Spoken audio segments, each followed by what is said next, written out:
Hey, all right, I'm back today with more on morning routines. And today we're actually going to talk about what happens the night before. How do you set yourself up for a great morning by what you do the day before? So I've got some good stuff to cover. I'm super excited to go through this because sometimes I think we almost expect like in the morning it's just going to happen. And the more that we can create our mornings the night before, the more we're going to see success. So I have 3 tips for you to really create the right kind of evening so that you can have the morning that you want.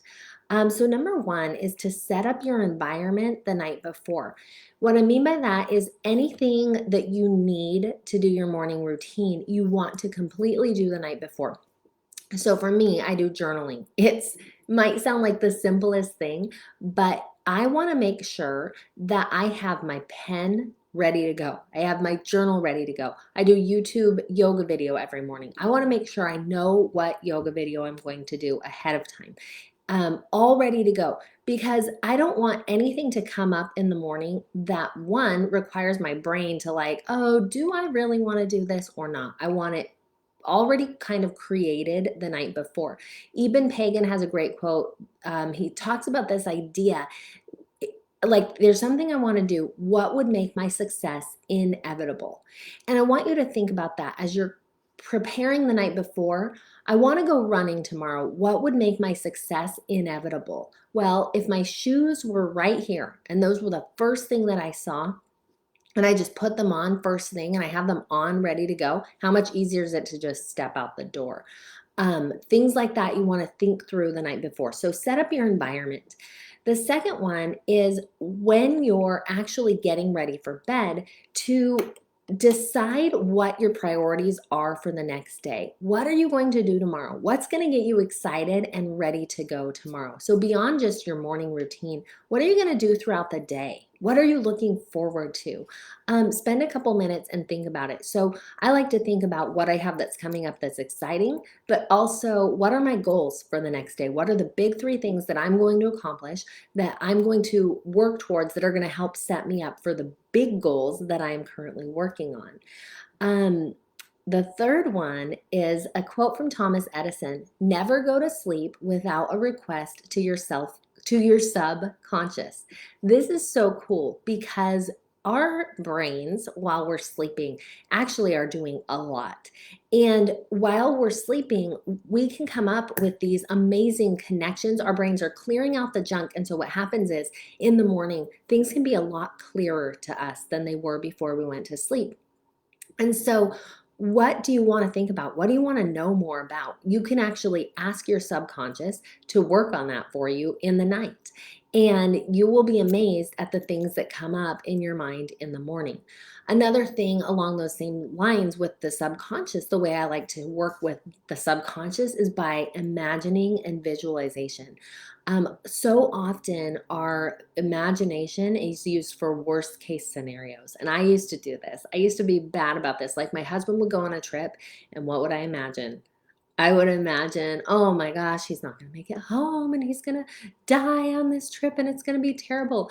Well, instead, what I like to use my bedtime right before I fall asleep, I'm laying in bed, and instead I like to imagine my future goals and my dreams and these things that I really want to have.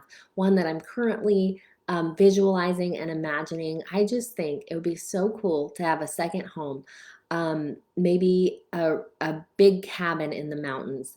And to this cabin, I could have retreats and family reunions and have it be this gathering place that we could get together. And as I lay there, I imagine what that would be like and I feel it. And it makes it so that my subconscious believes it. It believes that this is coming for me. And so this dream, this goal, this thing that I want for the future becomes more real. That is tapping into your subconscious at night.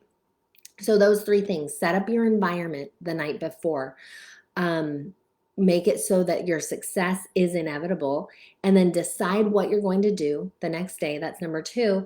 And number 3 is never go to sleep without a request to your subconscious. On a practical level, You need to go to sleep about 7 to 8 hours before you want to wake up so that you aren't too tired to wake up and do your morning routine in the morning.